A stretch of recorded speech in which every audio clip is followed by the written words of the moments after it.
Varat man ticēt, varat arī neticēt, bet pasaules slavenajam aviācijas un rallija leģendām apvītajam automobilim Saab, kuram mēs pagājušo gadu nosvinējām 60 gadu jubileju, nelielu jubileju arī šogad pie mums Latvijā 15 gadi. Sākumā sākam ar servisu, un pēc tam tikai, kā dabūjām Rīgā pārdošanās telpas, tā mums arī pieskir oficiāli dīleru tiesībās. Es atceros, tas bija diezgan interesanti, jo modernos Saabus vidus līmeņa servisos galīgi negribēja redzēt, pat labi servisu lāgā neņēma, jo viņiem bija problēmas ar diagnostiku. Un šī bija pirmā vieta, kur Kalngalē, kur Saabiem varēja reāli noteikt, kas viņam kait.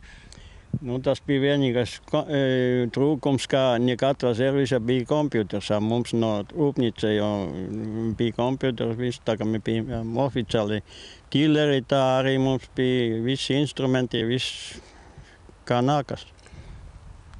Pirmajos gados, cik tika pārdotas automašīnas?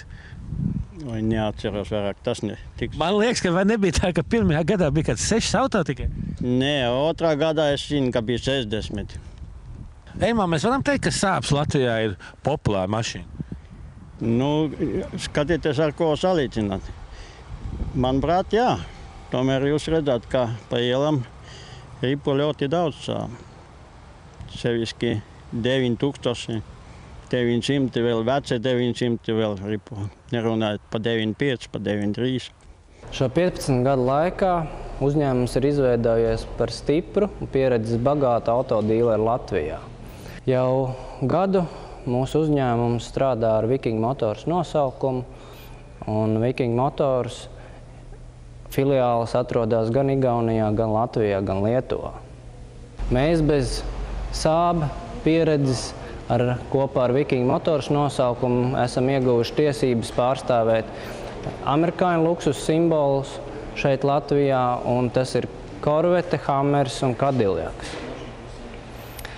Atgriežoties pie Saaba, tad Saabs ir iemantojis popularitāti ne tikai jauno automašīnu lietotāju vidū, bet arī lietoto automašīnu lietotājos.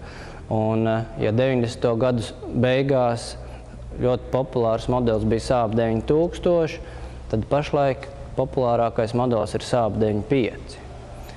Šī gada laikā Saabs mūs iepriecinās ar daudziem jaunumiem. Un pirmais, ko janvārī viņš prezentēja Detroitā, bija Saab crossovers. Tāpatās pašlaik Ženēvā tiek prezentēts jaunais Saab 9X hibrīda automobīlis. Bet patērētājiem pavasarī jau būs pieejams Saabs ar 4-riteņpiedziņu. Saab 15 gadu jubilejas reizē mums ir tas gods piedāvāt vienreizēju akciju, kur jaunais Saab 9.3 modelis tiek piedāvāts par bāzes modeļu cenu, bet ar ļoti labu aprīkojumu. Jaunais Saab 9.3 jau standartā ir ļoti labi aprīkota mašīna, bet šajā jubilejas reizē mēs jums dāvinām priekšējo sēdekļu apsildi, radio ar 7 skaļruņiem, pretaizdzīšanas sistēmu, 16 colu vieglumetāla diskus, miglas lukturus, priekšējo lukturu mazgāšanu, kruīz kontroli, atpakaļgaitas šķēršļu sensors un lietus sensoru. Un tas viss par bāzes modeļu cenu sākot no 18 000 latu. Saab jubilejas akcijas piedāvājums ir spēkā līdz aprīļa beigām, bet jūs vienmēr esat laipni gaidīti Gunāra Astras iela 13 Viking Motors salonā. Mūsu šīsdienas sarunas par Saab un jubilejām noslēdzam ar Saab klubu Latvija 10 gadu jubileju. Un šeit, Saab ideoloģijas, es nezinu, varbūt vai Saab reliģijas apoloģēta Latvijā Kalvāna kungu, mēs gribētu noskaidrot, kas tad ritīgi Saabs ir?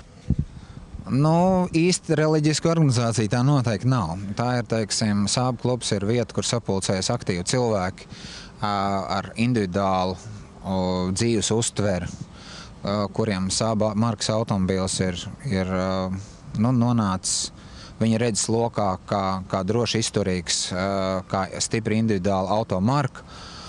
Un klubs ir vienojuši elements visiem šiem cilvēkiem. Tie ir īpatnējāki cilvēki nekā tie, ko mēs tā vairumā redzam staigāt pa ielu? Zinu, Uldi, vārdam īpatnējs ir dažādi nozīme, es to negribētu komentēt. Nē, man tā ideja ienāca prātā, jo, teiksim, tas, ja nekļūdos, 900. bija, kuram tas motors stāvēja otrādā, kas sajūg uz priekšu, tā viņam noņemot radiatoru, uzliekat propeli, varēja atkal, tā kā viņi pirms tie senči lidot. Zini, ļoti daudziem cilvēkiem ir tā, kad uzzina, ka tu brauc ar Sābu markas automobili, viņš atmet ar roku un vienkārši saka, viņš taču brauc ar Sābu. Pat to, laikam, man liekas, daudz kas ir izteikts. Bet vai ir vispār iespējams, ka pasaulē varētu būt kaut kas labāks par Sābu? Principā noteikti, kad ir, bet ir jāpienāk kaut kādam dvēseles stāvoklim, lai tu gribētu kaut ko pamainīt no tā, kas tev jau ļoti, ļoti apmierina. Tādā gadījumā Sāba tomēr varētu būt reliģija. Labi, paliekam pie tādas autoreliģijas.